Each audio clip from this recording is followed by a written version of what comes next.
Alors, moi, je suis Florencia de Mestri, je suis argentine. J'habite à Bruxelles depuis longtemps et je suis danseuse et chorégraphe, co-directrice artistique de la compagnie avec Samuel Lefebvre, donc. Et je suis aussi danseur et chorégraphe. Je viens de France. Ça fait plus d'une vingtaine d'années aussi que j'habite à Bruxelles. On est tous les deux co-directrices de la compagnie Demestri plus Lefebvre, qui existe depuis une dizaine d'années maintenant et avec lesquels on développe des projets chorégraphiques qu'on diffuse dans des théâtres et dans des endroits plus insolites. pour les fun facts. J'aurais pu être plancheuse, mais en fait, j'ai décidé d'être danseuse et chorégraphe. Moi, en fait, pour notre prochain projet, on est en train d'épaissir nos relations avec des êtres vivants non humains. Du coup, moi, je suis en train d'épaissir ma relation avec le figuier qui est dans notre jardin. Il est trop mignon, on dirait que c'est des petits bras comme ça qui sortent.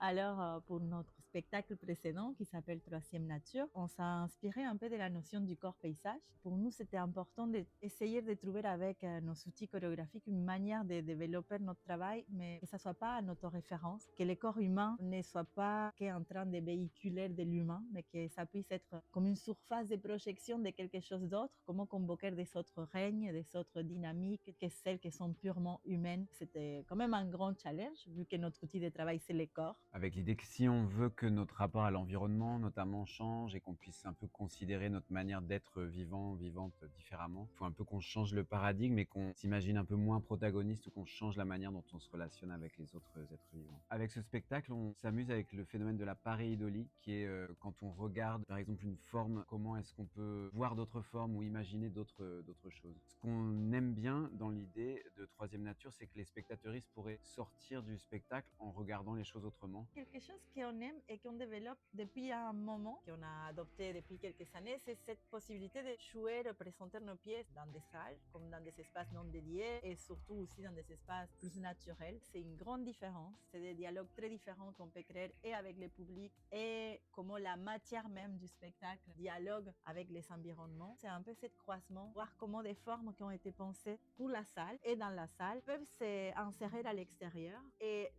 l'inverse, on aime bien être dans ces croisements. Oui, on a la chance de pouvoir jouer nos spectacles à la fois en Belgique, mais aussi à l'étranger. En France, on va aller en Suisse notamment, ou en Italie. Et c'est vrai que c'est vraiment très important pour nous de pouvoir partager les expériences qu'on veut partager avec le public, avec le plus de public possible. Le rôle de WBI, c'est assez essentiel dans le développement de nos projets, dans nos tournées, à plein d'endroits, que ce soit pour le transport des décors ou pour le transport de nous-mêmes quand on part en tournée, pour qu'une culture puisse se déployer et être accessible à tout le monde. On est éternellement reconnaissant.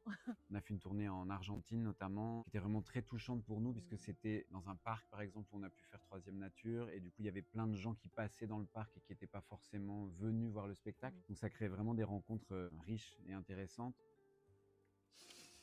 Alors, Holobiont, c'est notre prochaine création. Pour 7 personnes au plateau, on a voulu s'intéresser justement à toutes ces relations interespèces. Dans nos recherches, on a tombé sur ce concept, qui est celle de l'holobionte, qui vient de la biologie. Ça explique le fait de que toute forme de vie pluricellulaire est rendue possible seulement et grâce à toutes les autres formes de vie que et les verges. Si on pense à nous, les êtres humains, en fait, on se considère comme une unité, mais en fait, on est déjà multiples. Pour exemple, la digestion dépend de tous ces bactéries, champignons, petits microbes qu'on héberge et qui nous permettent de processer les aliments. Sans eux, on ne serait pas en vie. Ce qui fait qu'on n'est pas dans une relation de pouvoir, c'est vraiment une relation qui crée une interdépendance fondamentale à notre existence. Et donc on voit comment on peut retranscrire ce genre de relation, ce genre de concept au plateau, en créant du matériel chorégraphique qui vient à la fois exprimer les singularités de chacun, chacune, mais en même temps comment est-ce qu'ensemble on peut créer une unité aussi. C'est très excitant. On va faire la première en octobre pendant la Biennale de Charleroi Danse. Et on a vraiment beaucoup de chance puisque cette première aura lieu pendant Objectif Danse, organisé par WebTD, qui fait venir énormément de programmateuristes internationales. Et donc c'est une chance énorme de pouvoir rentrer en contact et en relation avec des programmateuristes et des publics.